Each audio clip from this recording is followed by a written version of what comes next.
Turn out. Well, hey, my name is Travis. As Matt said, I am so privileged to get to come hang out with you guys today. It's such a joy as an area leader to come into a new church that has just doing stuff. Like, you guys are doing stuff. Like, and you're not even that new. Like, you guys have been here a while, right? Like, you guys are like doing significant kingdom things. And it's just such a joy to me to be able to come here, get to see you guys, see what you guys are doing, be a part of it for just a snapshot of a moment and hang out with you. And so for me, this is just a huge privilege. And so I'm bringing you greetings from my wife, Jenica, and the Vine Church. And we just say, man, keep doing the great stuff you guys are doing because you're doing a great thing. Well, today we're going to talk about giving God our best. And I'm going to explain kind of what that means here in a moment. But first, I just want to say this. If you're here and this like whole Christianity thing is new to you, like you're just kind of exploring this and you're just getting to know it, here's what I want you to do. So you have a different job. If you've been a Christian for a while, you're going to have something to do. But if this is all new to you, here's what I want you to picture this morning. So like this morning you opened your eyes, you're laying in bed. You took like that first breath of the morning, like maybe stretched a little bit. And some of you were like, should I get out of bed? Right? Like that whole thing's happening. But as you took that first big deep breath of the day, what we believe as Christ followers is that God, the God of the Bible, is the one who created that breath for our lungs.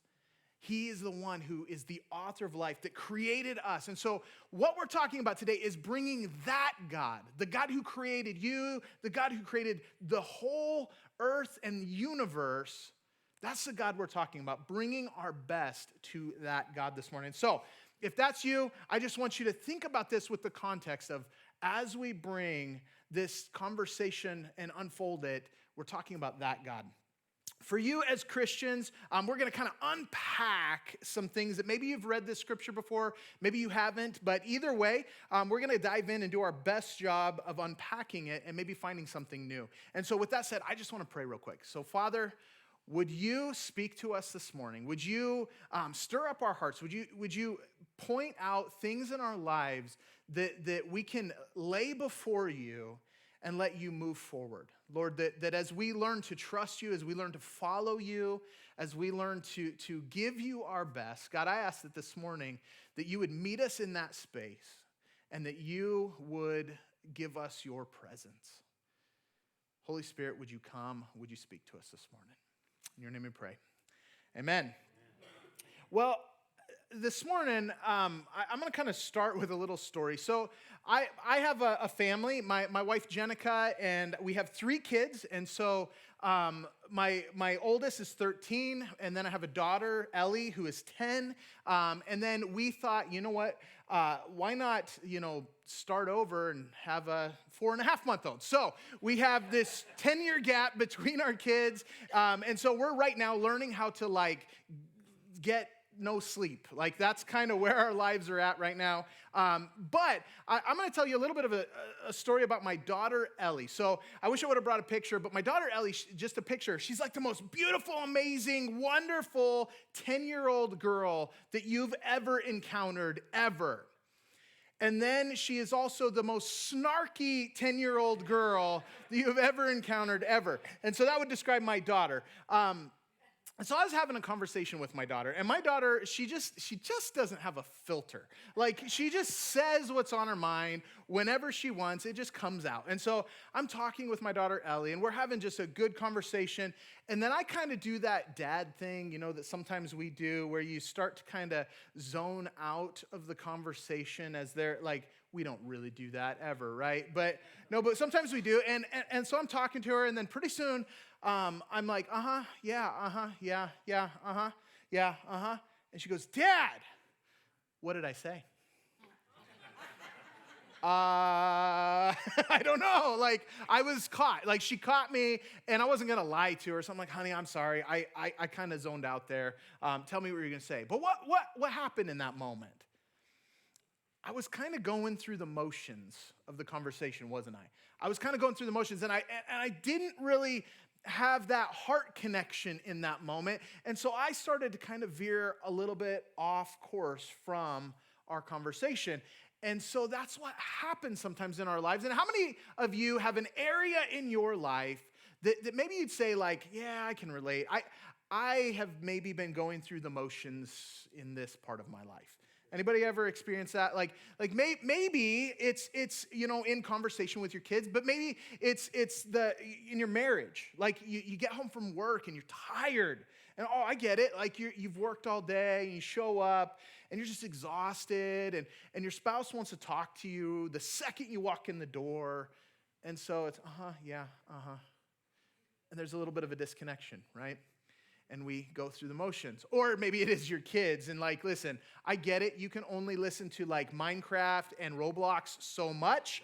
Or I think they're in an adult mind. There's a capacity that is limited with those sorts of things. It's not scientific, but I think it is.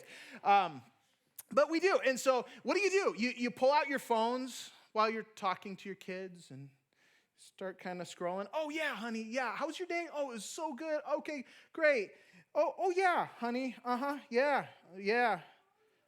Right. Oh, they did what? Oh, that sounds so great. Dad, are you even listening to me? Right? But when we do that, when we go through the motions, something happens in our heart. And it's as if we unhitch the wagon trailer from the truck. And we disconnect our hearts from what's really going on. Whether that be with our relationships, our friendships, in our marriage, whether that be showing up in the setting that God has called us to show up to, whatever it happens to be. But here's my real question. How are we showing up with our relationship with God? Are you going through the motions with your relationship with God? Where you just kind of showing up, like you're all here Sunday, and you all look so nice. Like you dressed up. Some of you put on pants. Like that's a big step. Good job. I'm really glad. We're all really grateful for that. But like you showed up, and we do that, right? Like we show up to church like 3 out of 4 Sundays, 2 out of 4 Sundays a month, something like that. But you showed up, and you're here. And you dressed up, and you got your kids, and you got them ready, and you get to church. But here's my question. Are you really here? Are you showing up? Or is there something disconnected in your heart this week? Where when you go home today, are you going to go home with your heart connected to God? Or are you going to go home and just get back to the week? I got to go to work tomorrow. I got to get stuff ready for that. I'm hungry. Where's lunch, right? We get it, but are we going through the motions with our relationship with God? Where we go to church, we do the things, we show up, but we're half engaged. And our heart isn't really connected with what's going on. And even worse, when we leave, our heart immediately disconnects and we go through the motions all week long. Are we just going through the motions? There's a lot of reasons that we find ourselves there, going through the motions. It can be because there's something in our life that's kind of gone off the rails, or it can be like we're just a little discouraged in that season, or maybe we're a little sad. Like grief can definitely put us in a place where we feel a little disconnected. But here's the thing. I don't believe that's how God has called and created us to live. Because when we live disconnected, disengaged, just going through the motions, we're actually robbing ourselves of things that God intends for us. Things like peace and joy. How many of you like a little bit more peace in your life? Yeah. How many of you would like a little more joy in your life? Most of us. Going through the motions never leads to joy, never leads to peace. And so there's something in that we need to connect our heart to God. We get caught in this vicious cycle, don't we? Where we're doing for God instead of being with God. But I believe that God has called us and created us and designed us to be people who connect our hearts to God. And so when we do for God, we're doing it out of a place of a heart connection and relationship with God. So today I want to help us discover a way to live again and experience the life that God has invited us into. So we're going to read a Bible today. So if you have your Bible, turn with me to 2 Samuel 24, verse 38. 2 Samuel 24, verse 38. I'll give you a second to get there.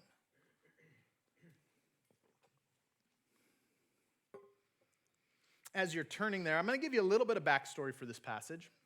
So in this passage, King David, who he wrote several books in the Old Testament part of the Bible, King David has sinned against God, okay? And as a result of his sin against God, there was a plague on the land. And this plague had killed something like 70,000 people in like 3 days. And having just kind of walked through a pandemic, like we can kind of understand that sort of thing, can't we? Like 70,000 people in 3 days. How many of you have ever screwed up that badly? Like, no, right? So this should make us feel a little better about ourselves. But David knew that he was just so aware that this was the result of his sin, his shortcoming, the thing he did wrong. This is the result of it. And so our passage here, it takes place after the 3-day period that those people had passed. And in verse 18 is where it picks up. So verse 18, it says, that day Gad, who was a prophet of the Lord, came to David and said to him, go up and build an altar to the Lord on the threshing floor of Araunah the Jebusite. So David went up to do what the Lord had commanded him. When Araunah saw the king and his men coming towards him, he came and he bowed before the king and his face to the ground. Why have you come, my lord, the king, Araunah asked. David replied, I have come to buy your threshing floor and to build an altar to the Lord there, so that he will stop the plague.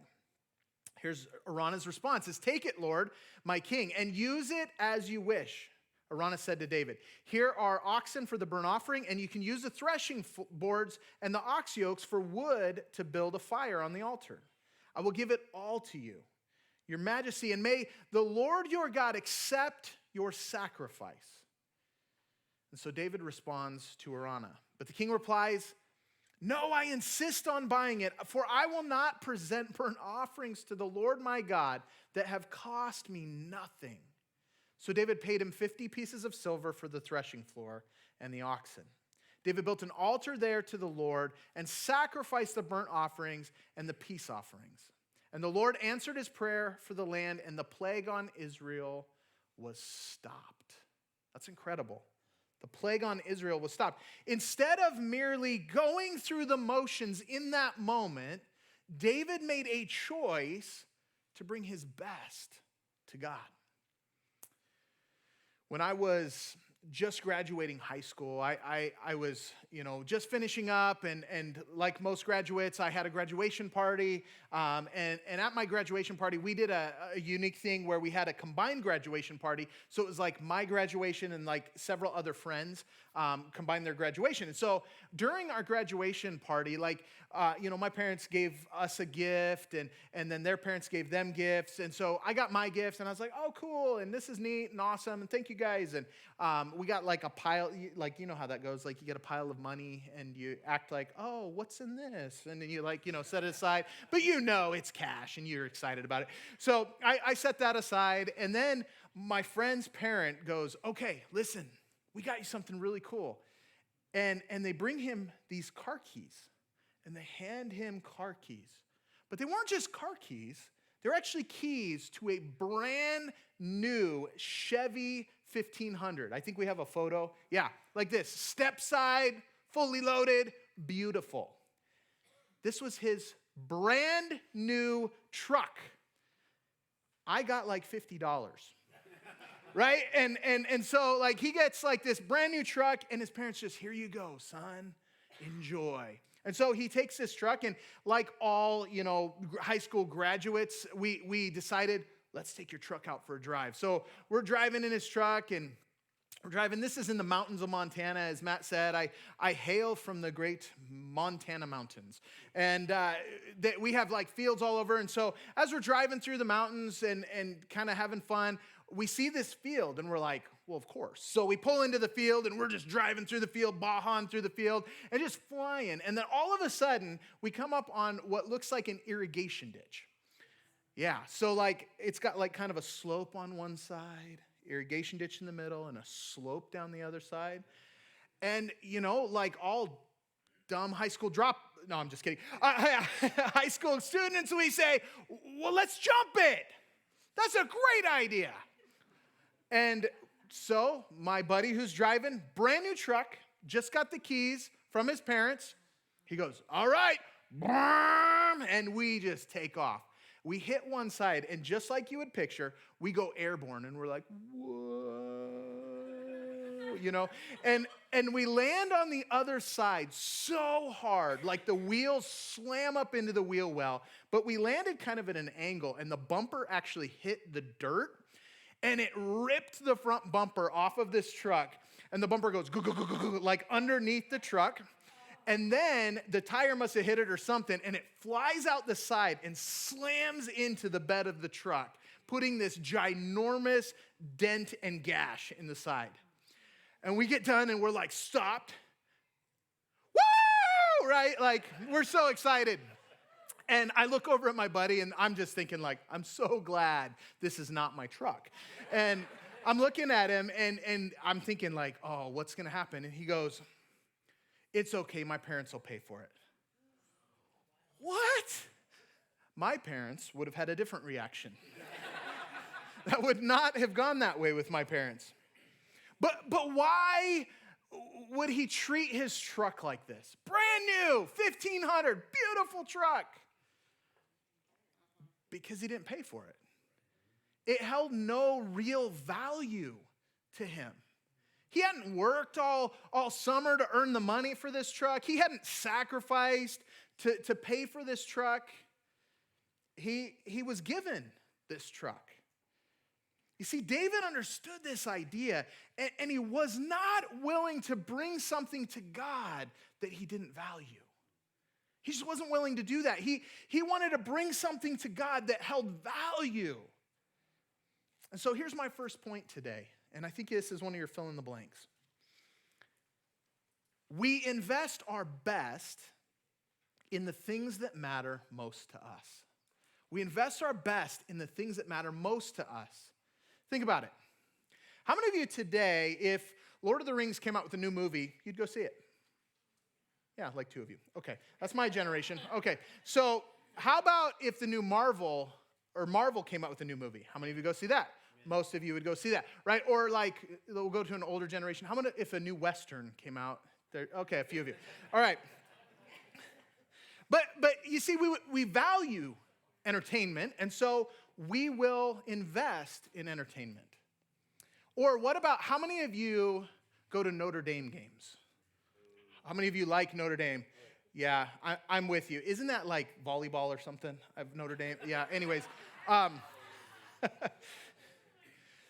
But some of you value Notre Dame, so you will pay cash money to go to Notre Dame games. You will sit out in the cold weather when it is snowing on you to go to Notre Dame games, right? Like some of you will, I know.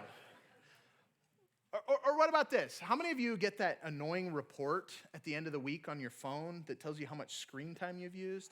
Anybody ever get that annoying thing and you get it and you're like, nuh-uh. Somebody's been using my phone, right? It says something about what we value, doesn't it? Where we're placing our time. What do we value? What do we value? It says that David valued his relationship with God. And so David paid the man 50 pieces of silver for this threshing floor, which in that economy, that would have been worth about 5 years' wages for like a craftsman. Okay, so 5 years' wages, that's what he paid for this threshing floor.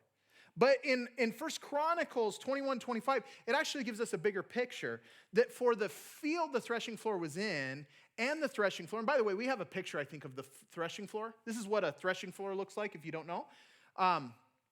David paid 50 pieces of silver for this. He paid 600 pieces of gold, according to 1 Chronicles 21:25, for the threshing floor, the oxen, the wood, and the field that the threshing floor was in. So if you put that into that economy, what that would have been like is around 75 years of wages. That puts it in perspective a little bit, right? David paid a lifetime of wages to bring his offering to God. Why? Because David valued his relationship with God. David's example to us is to give God our best investment. Our best investment. Our second point today is this. It's the value of our sacrifice to God. The value of our sacrifice to God is never about the price. It's always about the heart.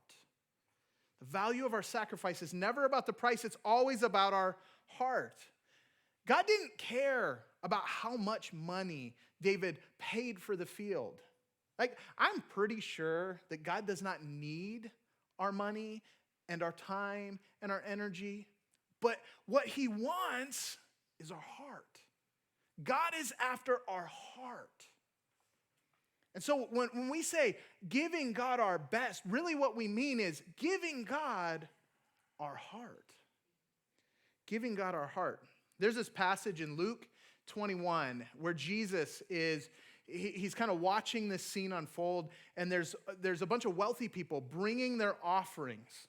And they're bringing their large sums of money as an offering to God. And then this widow gets up, and she brings 2 mites, it says, which is the equivalent of about 1/8 of a penny. So not a lot. And she gives her 2 mites, and Jesus is like blown away by this and is like, whoa, guys, this woman gave more than all the rest of this group. Like, you say all y'all? I think that's how that goes. Better than, she gave a bigger offering than all y'all. And so the point here is simple. This woman gave out of her need. She gave all that she had, whereas the other guys gave like out of their abundance. This woman gave everything. God is after our hearts. God didn't care how much the offering was. He cared about what was in their hearts. What were they bringing to the table? What we bring to the table matters. Our gifts, our talents, our time, our energy, where we spend those things. It matters. What are we bringing to God? Are we bringing our best to God? And by best, meaning our heart to God? Or are we giving him what's left? Are we giving him what's left? The value of our sacrifice is never about the price. It's always about our heart. So when we go through the motions, we just like kind of phone it in those moments, or we just kind of like show up kind of, right? Where we give a little bit of ourselves, but not our best selves. Those moments, they rob us of something absolutely essential. They rob us of relationship with God. When we go through the motions with our relationship with God, we're robbed of something important. And it's through relationship with God that we find things like peace and joy. And so when I said, how many of you wish you had more peace in your life? A lot of you raised your hands. When I said, how many of you want joy in your life? More joy. A lot of you raised your hands. You know how to get more peace and joy in your life? Invest your best into your relationship with God. Because that's where we find peace. That is where we find immeasurable joy, is when we connect our heart to God. And I'm convinced that when we get that right, it changes our lives. It changes the very fabric of our lives. And so going through the motions, it just doesn't cut it when it comes to our relationship with God. I think that sometimes when we show up in a church setting, we feel like we somehow have to have everything put together. And one of the things I love about being a Vineyard church is that we in the Vineyard believe that you just come as you are. And that when you come here, you have an opportunity to engage with the heart of God every single time. And one of the things I know about Matt and the team here is that they care deeply about your heart connecting with God. And so when you show up on a Sunday, they don't want you to pretend to be something you're not. Instead, they want you to show up real and authentic. How many of you know that we're all kind of a little bit broken and messy? And I wish sometimes we as a church would get a little bit more okay with saying that, be a little bit more honest about that. Because when we show up broken and messy, but with an aim to connect our hearts with God, guess what? God shows up. And his heart connects with our hearts. And his presence is with us. So my last point today is when we give our best to God, when we give God our best, God changes the outcome of our story. When we give our best to God, God changes the outcome of our story. 2 Samuel 24:25, it tells us that David built this altar before the Lord. And he sacrificed burnt offerings and peace offerings on this altar, and the Lord answered his prayer, and the plague on Israel was stopped. Listen, David postured his heart towards God. Remember, this whole thing was brought on because David sinned, right? And so David had screwed up. David had messed up. And I know for me, I don't know about you, but like sometimes when I mess up, I don't always like to admit it. Anybody else like that? These words sting and burn when they come out of my mouth. Sometimes like to tell my wife, like, you're right. Anybody else have that, right? Like, we don't love admitting that we were wrong. We don't love admitting that we screwed up on something. We don't love coming to the table, and that's why sometimes when we come to church, we dress up all nice and neat, because we don't want to come to church broken, asking for help and saying, guys, I need prayer. I need prayer. But David, he said, no, I know this God that I serve. And he's gracious and he's merciful and he loves me. And so I'm going to turn my heart towards him in this moment. And the result of David's offering and him turning his heart towards God is God changes the outcome of the story. And the plague ended. The plague ended. Now, this story could have gone a little bit differently, right? Like I know sometimes when I'm in moments like that, I could respond any number of ways. And so you can imagine, like, David could have responded with anger, like, how could this happen? Or he could have responded out of just like sheer, like, overwhelming agony for what had taken place. And he could have just run from God. Or how many of you have ever done this? Like, you do something and you're like, why is this happening to me? Right? The credit card bill comes in the mail. Why is this happening to me? Well, you spent that $500 on that thing, right? Or you're struggling in some other area. And, I think there are things we go through in life that are sometimes just, they happen to us, right? Like, the Bible is full of scriptures that tell us that life is not going to be just a bed of roses, and that we can be encouraged with our relationship in Jesus, that we can walk through tough times anchored to him. But there's also times in our lives where the things we experience are somewhat self-inflicted. Right? Anybody ever experienced that? And man, we hate consequences. We do. We hate paying the bill when it comes in the mail. But in those moments, it's an opportunity, whether it's self-inflicted or whether life is just challenging right now, we have an opportunity to do what David did. His example to us was to turn his heart towards God. Posture his life towards God and say, God, I've screwed up. Help. God, would you show up in this moment right here, right now? I need you. I need you. His heart was postured towards God. He didn't harden his heart. He didn't harden his heart. The valuable lesson here is that whenever we face difficulty, self-inflicted or other, we can turn to God. When we do that, when we posture our hearts towards God, by giving him our very best, God can change the outcome of our story. He can change the narrative. And some of you right now, some of you are in situations in your life that you don't love the story that's being written in your life. And man, I can relate. There are chapters of my life that I don't love the story that was written. But here's the deal. God can change the narrative of our story. God can rewrite the narrative of our story. The outcome of our story can look very different when we're willing to posture our hearts towards God. We're willing to run towards God.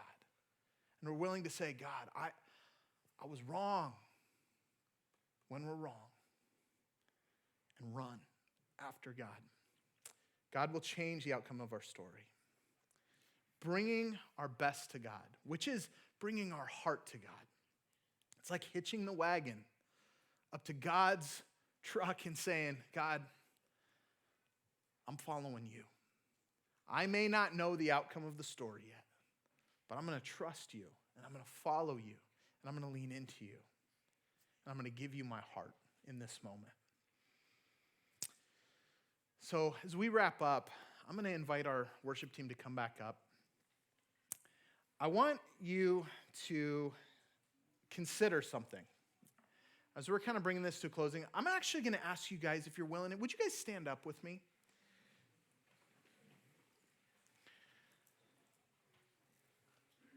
So here in a moment, we have an opportunity. Before we even leave this building, we have an opportunity to do something. We have an opportunity to bring our best in worship to God. Now, here's what I mean by that. Bringing our heart to God in worship. Now, so for some of you, like singing, it's kind of new. Like you'll listen to the words of the songs and you'll kind of hang out there and nod your head. But so maybe for you, bringing your best in worship to God, when we're talking about singing songs to God, is just to sing. Try singing. I know I don't have a great voice either. It's fine. You'll be good. Now, for others of you, like the singing part's good. But maybe like your hands are in your pockets and you just kind of singing the song. Man, try raising your hands. Listen, I always tell my church this, like when we raise our hands, it's not like laser beams are shooting out of our hands or anything weird like that. This is just a posture of surrender.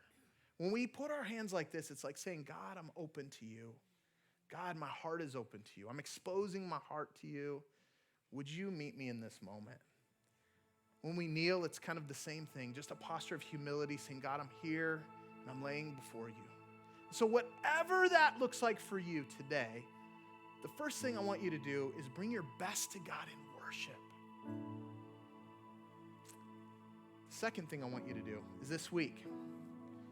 This week, I want you to take at least one day this week.